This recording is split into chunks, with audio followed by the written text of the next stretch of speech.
Magandang umaga sa inyong lahat. Nandito naman kami. So sa araw na to, nag-harvest po kami, ka-26 harvest. January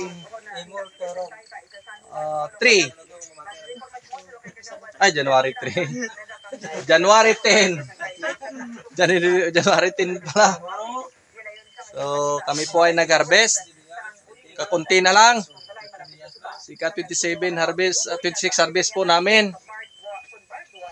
So bagong lahat, shout out muna tayo. Shout out kay Small But Terrible. Nahihilo na sa kakapili. Shout out kay Roger Moore. Shout out kay Melchor Bigor. Shout out kay Alvin Patrimonio. Takurong boys. Shout out. Shout out kay Tita Biti Sugan. Shout out pala sa mga pamilya ko dyan sa Mindanao. Anong area ganyan na? Takurong, mga Ostaga. Dyan sa Barangay San Rafael. Kay Kagawad Antonio Ostaga. So magandang umaga sa inyo dyan, mga Ostaga family dyan sa San Rafael. Si Insana ano pinido Landoy Ostaga. So magandang umaga sa inyong lahat dyan. Shout out kay Berto Hano. So yun po, no? At saka shout out po kay Sir Bonnie Anton Kumuda. Shout out kay Sir Jemuel Arpa. Shout out kay Jorix Mamon, ang pinaka-idol ng mga Palaya Boys. Jorix Mamon. So, yun po. Ilang sako ba? So, yun po ang aming harvest sa umagang ito, no? Yung harvest namin ay mula kapon, 739 kilos. Yung kahapon. At saka ngayon, binuo na namin. So, ito po yung harvest namin, no? Ito po. Yun lang po sa umagang ito. So, tingnan po natin ang mukha ng ika-26 na harvest. Ito po. Medyo ano na. Pero mayroon pa rin.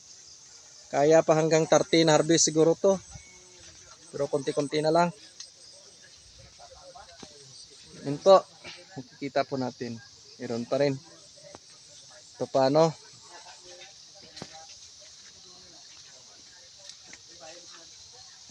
Shout out po kay Rowie Grande.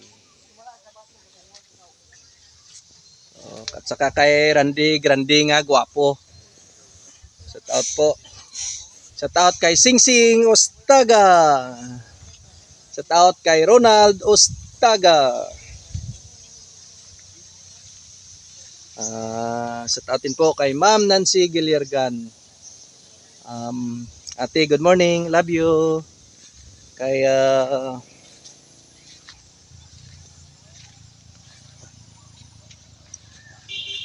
Eileen Ostaga Bilasco. So, po, ito na yung mukha ng aming ampalaya. Medyo may ano na. Napuruhan ng ulan. So, yan po, may kulimlim na naman. So, yun lang po sa umagang ito. So, siguro hindi na kami magpakain ng abono nito. Sayang na yung pataba natin dito.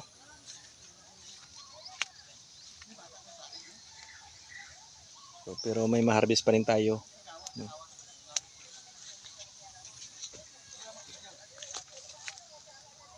Saka, no choice na tayo. Kahit pakainin pa natin to ng marami, wala na. Sayang lang yung pataba natin dito. So, ang gagawin natin dito is mag-spray na lang guro para sa mga uod.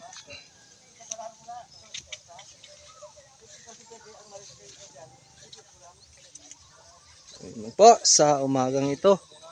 God bless sa inyong lahat.